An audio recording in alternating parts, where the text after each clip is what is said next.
Welcome to Indian Cake and Cookies. Today I am making soft, crumbly and melt in the mouth nankhatai, a traditional Indian shortbread cookie loved by all ages. Add 2/3 cup melted ghee. Use melted ghee for the perfect crumbly texture. Add 3/4 cup powdered sugar. Mix well until creamy. Nankhatai has been a classic Indian cookie for more than 400 years. Its name comes from the Persian words for bread and biscuit.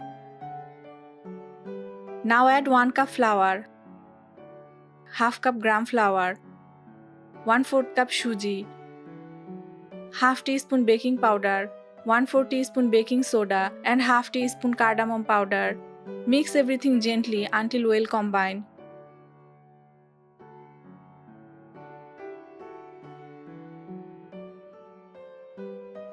Do not overmix the dough, keep it soft.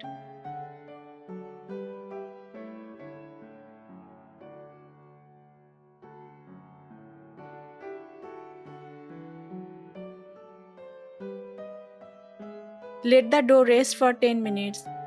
Always rest the dough for best result. Now take some dough, shape each cookies.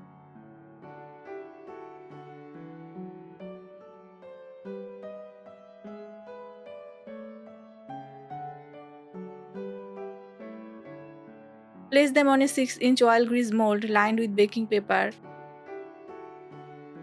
Add pistachio and almond on top for that classic touch.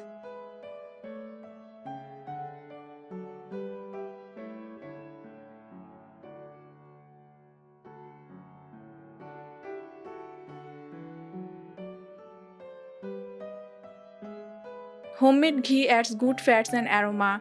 Gram flour gives protein and nutty flavor. Place a pan with a wire stand. Preheat on medium-low heat for 5 to 7 minutes. Then place the mold inside. Cook on medium-low heat for 12 to 15 minutes until the nankhatai turns firm and lightly golden. Traditionally, it was baked in clay ovens by street bakers. It's one of the earliest homemade bakery biscuit in India. Suji improves texture without heaviness. A small piece satisfies sweet cravings easily. Your classic aromatic nankhatai is ready to enjoy, perfect for tea time or gifting. Tell me, should I make more traditional cookies next? Like the video, follow and subscribe for more easy homemade recipes.